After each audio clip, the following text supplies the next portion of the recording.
Hey folks, welcome to Whiskey-Wire. Well guys, we are into year 2 of my channel. My palate is evolving, my collection is growing, so I thought it would be fun to revisit a challenge that I did last year on my YouTube channel, and that is the You Only Need 5 Whiskeys challenge. So go watch the intro, come on back, and let's see what I picked this year. Stick around, guys.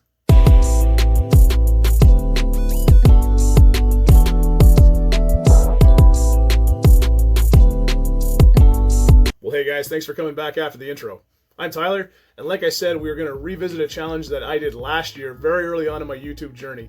Matt from Whiskey on the West Coast was nice enough to challenge me to the You Only Need 5 Whiskeys challenge, where there's 5 whiskeys that you pick from separate categories and line them out. Now, this was the first time I'd done a list video, or really kind of a trendy list video, and I was really new to the YouTube game, didn't have a whole lot of confidence, and I went back and watched the early video there, and I think I had a lot of good choices on last year's video. You can feel free to go back and watch it if you want to see my early days at YouTube.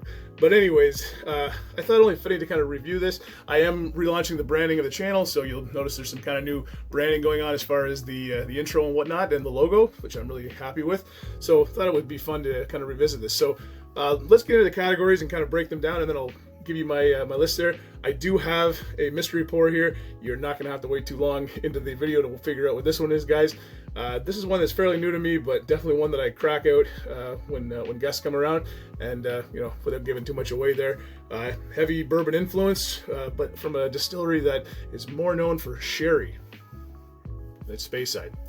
Leave it with you guys. You can think about that one and see if you can guess what's in my glass tonight. So the categories that we have here are, number 1, you've got the guilt-free pour, so something that's not going to break the bank, very approachable, something that you can have any day of the week without feeling bad about it. So that's category number 1. Category number 2 is to impress a guest, something you're going to bring out when you have guests over. You want to impress them, you want to show them something a little bit different. Maybe you want to show them something that's very renowned, or something that they really want to try that you've got. So that's number 2. Then we've got the everyday mixer, so something you can bring out. You can drink it neat if you want, but really it's more for cocktails, and something that you don't mind throwing into cocktails because it's relatively budget friendly, but also very approachable and well-rounded for those cocktails. Then number 4 is the Friday night pour. After a long week of doing whatever you were doing, you want to come down to the bar or go over to the bar or whatever you guys are doing, and you want to pour yourself a dram for Friday nights just to reward yourself. That's the 4th category. And the 5th category and final category is going to be the special occasion pour. So something big takes place, either a milestone or an achievement in your life or your career or whatnot, and you want to have a special dram to pour along with that special occasion. That are the 5 categories that are in this. So without further ado, guys, let's get into number 1, the guilt-free pour.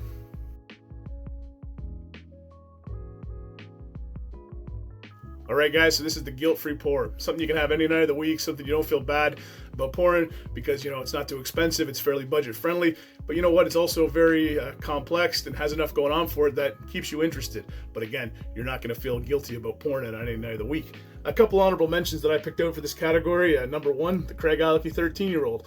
Very budget-friendly, but it's got a whole lot going on for it there. And, it's got that bourbon and sherry influence that I love so much. Second one is the Glen Scotia Double Cask. The Glen Scotia Double Cask gives you that little bit of Campbelltown funk. It's relatively inexpensive, not too hard to find. And you know what? It gives me that little bit of peat, that little bit of Campbelltown funk, and it's got that lovely influence of ex-bourbon and ex-PX sherry cask from our friends over at Glen Scotia. But really the one dram that really stands out to me as a guilt-free pour, and one that I continue to go to if I'm feeling it, and it can happen any night of the week. It's got a little bit of peat to it, but not too much peat, and it gives me that little bit of funk that I need. And it's a Highland distillery, really more of an island distillery, and you guys know what this one is. It is the Ledaig 10-year-old from the Tobermory Distillery. So Ledaig 10 is a great one. It's a classic in my opinion. Comes in from the Distill Group, 46.3% ABV, non-chill filtered, no color added, just the way we like it. From the Tobermory Distillery. Now Ledaig is the peated version, the heavily peated version of Tobermory in the distillery there, and it's got that really funky island peat to it there. It's got that honey, those fruits, and that really cool industrial, farmy, earthy note that I really enjoy. And you even get a little bit of that maritime piece as well, being that it is from the islands up there on Tobermory Distillery there. And yeah, great value too.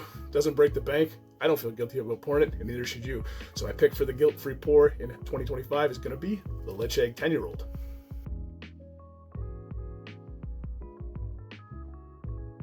All right, guys, we are back with Impress a Guest. An Impress a Guest is going to be something you crack out when you have friends coming over, you want to impress them, you want to show them something maybe that they're not used to seeing, maybe something they would really be interested in trying, and you've got it on your bar and you want to crack it out. There's a couple that really stand out to me for this category here.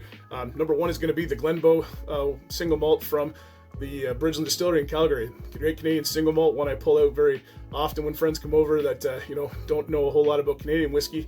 And another one is going to be the Realms of Rye from Sons of Vancouver. Really show them a little bit of the different side of rye, the more gentler side of rye.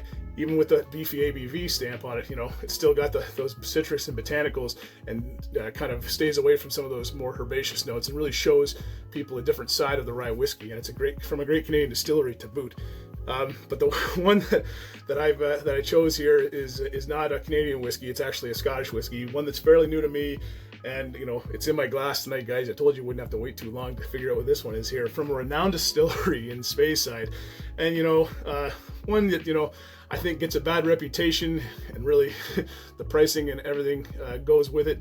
It's really more renowned and known for sherried whiskeys, and not always on the higher ABV side of things. But after trying this one a couple times, this is the one I'm going to be cracking out and sharing with my friends. And my one friend is good enough to share it with me, and that is going to be the Macallan Classic Cut 2023 from the Macallan Distillery in Speyside. Forget your 43% ABV stamp on this one here, guys. So this one comes in at a batch strength of 50.3% ABV, and focuses on ex-bourbon maturation and with a little bit of sherry, but mainly on that ex-bourbon. Beautiful fruits, beautiful vanillas. I'll get on my nose here for you. Some beautiful citrus on there as well, and really highlights the distillate. And that's something I really, really like about this Macallan. I've had the 12, I've had the 15. Not that I'm not a fan of them, I just can't get into them. They just always seem to be missing something. But this classic cut, and I mean, I've heard this about a lot of the classic cuts out there, it's just got a whole ton going for it, guys. Again, 50.3% ABV, heavily influenced on that ex-bourbon cask. You get some lovely vanillas. You get the citrus, the fruits, the apples, and just a all-around lovely, lovely nose. Cheers.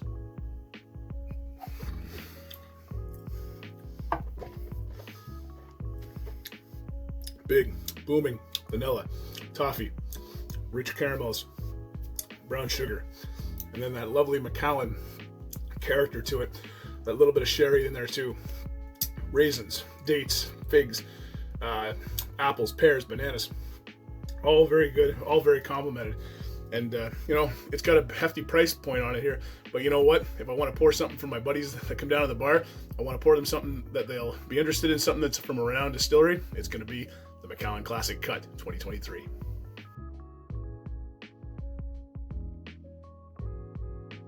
All right, guys, and now we are going from the top shelf to the bottom shelf. We're going to move into the everyday mixer. So this is something that you can use in a cocktail, even something you might want to just add a bit of water to it or throw on ice there, and something that isn't going to break the bank, something nice and well-rounded, something that's very approachable. And you can whip up a great old fashioned. Maybe you want to mix up a great old Manhattan. Maybe you want to mix up some other classic cocktail that involves whiskey. A couple of honorable mentions that I do have in the category. Number one is going to be the Signal Hill Canadian whiskey, one I really enjoy there. No rye in this one here. It's mainly corn whiskey with a little bit of barley, but it's got a nice profile to it, nice sweet touch to it. If you're looking for something a little on the less sweet side for Canadian whiskey, and at 40%, another one is going to be the 40 Creek Barrel Select. This is one of my favorites from 40 Creek there, well-rounded. Very readily available, but makes a heck of a old fashioned, and is great in all kinds of whiskey cocktails. But one that I really keep turning back to, and one that I keep going to, especially for cocktails, and I don't make a ton of cocktails anymore, but when I do, this is the one that I kind of throw in every one that I've been making, especially for whiskeys. It's not a Canadian whiskey again, guys. It's going to be a blended Scotch. It's got a nice big heft to it there, and one that is fairly highly regarded in the whiskey community, and one that I really, really like, and one that has been growing on me, and the one that I continue to go back to. And that is going to be the Cutty Sark Prohibition blend from the Cutty Sark folks. This is a great one here. Loads of citrus, loads of fruit, heavy hitter. Comes in with an ABV stamp of 50% ABV. It is stated on the packaging that it is non-chill filtered as well, which is always great. Great for hot toddies, great for rusty nails, great for old fashions. And I love that 50% hit to your hit to your senses there, guys. Really opens it up. But you know what? It drinks very, very well, and it has those lovely citrus notes, almost a bit of a sour component to it, but one that I really, really enjoy, and one that I continue to stick inside my cocktails and try different things with. My pick for the everyday drinker in 2025 is going to be the Cutty Sark Prohibition.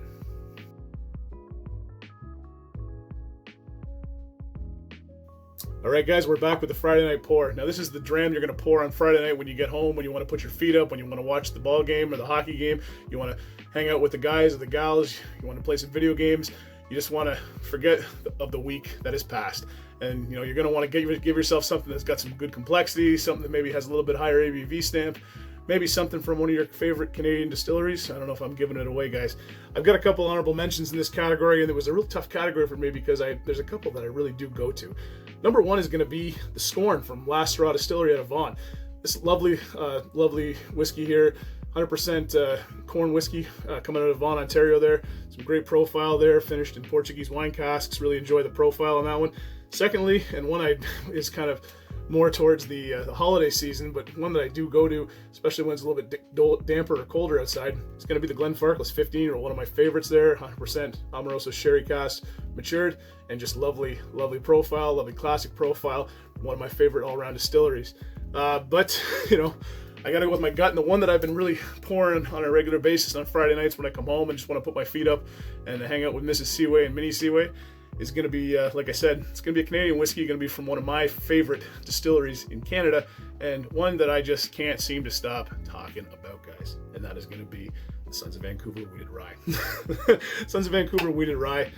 I can't say enough about this, guys, and if you haven't tried it, you have to go out and try it. I'm working my way through it here. I took it on a business trip there and shared it with some friends up there too. 50%, 50.5% ABV, naturally presented from North Vancouver using British Columbian grains. You know, it's a classic rye notes. You get the citrus, you get the cherry, a little bit of herbaceous notes, but then there's that softer side, really.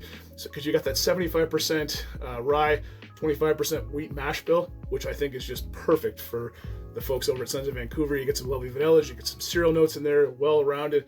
I have not tried this in a cocktail, and shame on me. I really should. Maybe on Friday night, next Friday, because this Friday I'm definitely having a dram of this. But my pick for the Friday night pour is got to be the Sons of Vancouver Wheated Rye.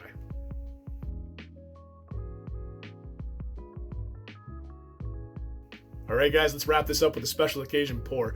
And this is for something special that happens in your life, maybe in your friend's life, maybe there's a wedding, maybe a promotion, maybe the birth of a child, maybe you won the lottery, maybe you want to share it with me, maybe not. Anyways, something really important happens in your life and you need to celebrate with friends, maybe you want to celebrate solo, but you're looking for something that you're gonna pour that's gonna be memorable and something that you're really gonna enjoy.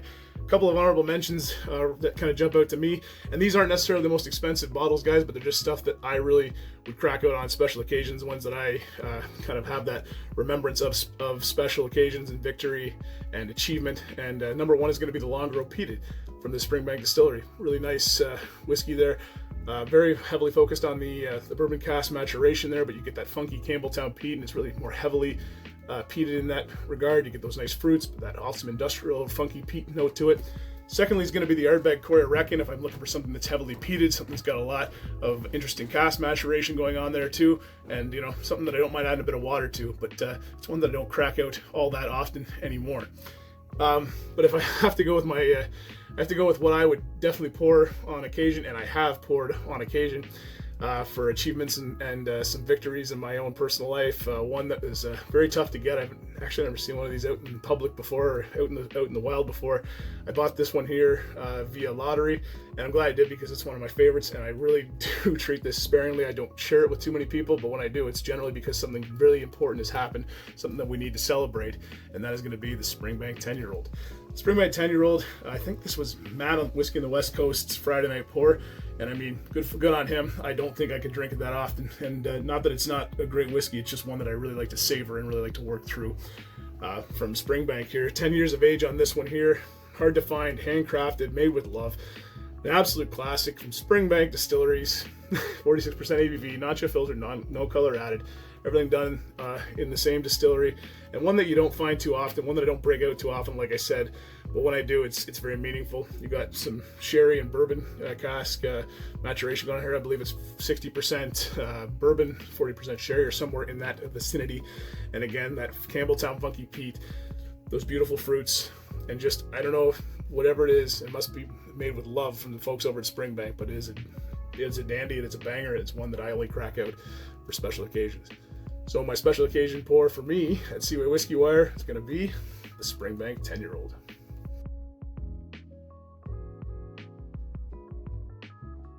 Well guys, that about wraps up the 2025 edition of You Only Need 5 Whiskeys Challenge. And being that it is a challenge, I should probably throw down the gauntlet and challenge a couple other YouTubers. So I'm going to challenge John the Whiskey Neighbor. John, I want to hear about your 5 whiskeys there, the 5 categories that I listed out. I want to hear them from you, and I want you to put a video out for it. And I'm interested to see what you do. Secondly, I'm going to nominate my other buddies up the street, the guys who have been on the channel here, and that is going to be the folks over at Tabletop Tastings, Steve and Les. The challenge has been laid down. Go make a video. The 5 categories are in here, and I can't wait to see what you guys do. Anyways, guys, really appreciate you guys doing this. I had a lot of fun putting this video together. I thought it was a good way to kind of relaunch, or the channel, or rebrand the channel, so to speak, in here. A lot of fun doing it here and putting some time and some blood, sweat, and tears in this channel, so really appreciate it. And if you guys are still hanging around this long in the video, thank you so much. Really appreciate it. Love making videos for you guys. And if you haven't already done it, you guys know what to do. Like and subscribe down below. And hey, don't forget to check me out on Instagram at seawaywhiskywire for more content. Well guys, I'm gonna go and finish this dram of Macallan Classic Cut 2023. It's a doozy. It's one that I really enjoy, and I'm so glad that my buddy Luke was nice enough to drop it off and let me present it in this regard in the channel. And I'll try not to drink too much, buddy. Thanks very much. All right, guys. Slanja, take care. All the best, and I'll see you around, guys. Bye for now.